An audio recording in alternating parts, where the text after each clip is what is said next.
Welcome to Untold Lores. Part 3 of 4. The words Woyaska am Kamar. I stood in the hallway reading them until the gray morning light shifted and the words did not change and my own handwriting looked back at me like something I was supposed to know. I do not sleepwalk. I have never sleepwalked in my life. There was no pen or marker in the hallway, and when I searched the apartment I found nothing that could have made those marks. The substance was dark and had dried in a way that did not look like ink. I took a photograph. I sent it to no one. I did not know what to say.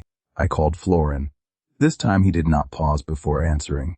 This time his voice came immediately, fast and flat, as though he had been sitting by the phone waiting. He asked me what I had seen. Not whether anything unusual had happened.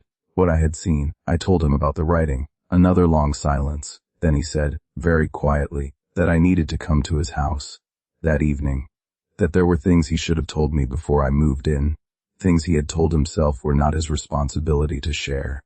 His voice had the quality of a man making a confession he had delayed for a long time. His house was 20 minutes from the apartment by tram, a narrow place pressed between two larger buildings, with a small front room full of old furniture and religious icons on every wall.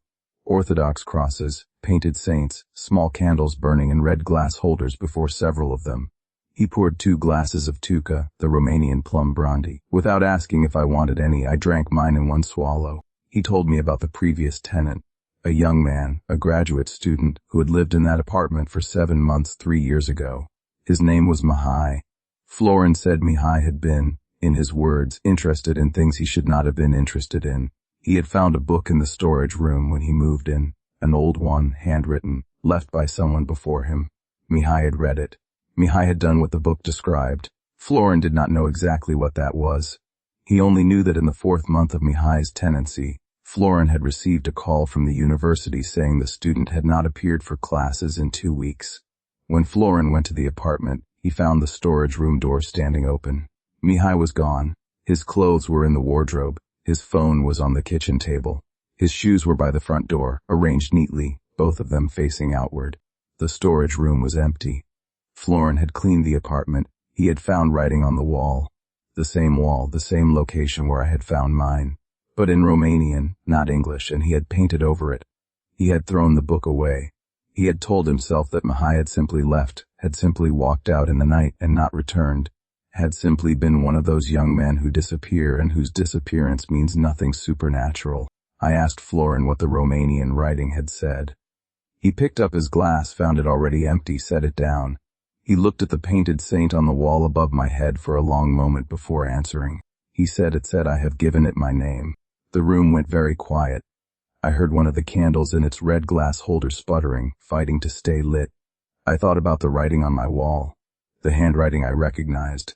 The words instructing me to remember something I had no memory of doing. I drove back to the apartment that night because all of my things were there, because I told myself I was not going to be driven out by something I did not yet understand. This was a mistake. I know that now. But I want you to understand the particular trap I was in. I was beginning to suspect, in a way I could not yet fully face, that whatever had happened to Mihai had not happened to Mihai alone, that something in that apartment had a mechanism, a process, a sequence of steps it moved tenants through, and that I was already somewhere in the middle of those steps. Running felt less like escape and more like the next step. I got back to the apartment just after 11. The hallway light was off. I switched it on and looked at the writing on the wall and then at the storage room door, which was closed and chained. I went to my bedroom. I sat on my bed with every light in the apartment burning and I tried to think clearly about what Florin had told me. At midnight, every light in the apartment went off simultaneously.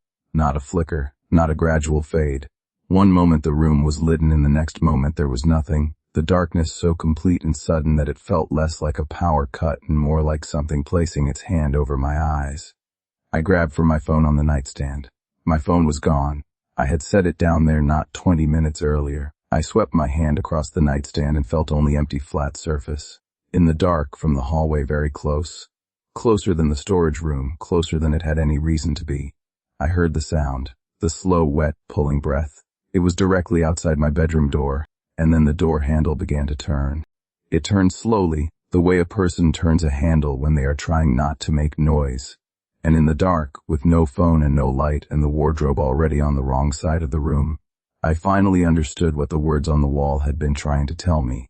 Not as a warning, but as a record of something I had done before, in some state I could not remember, that had led it in the very first night.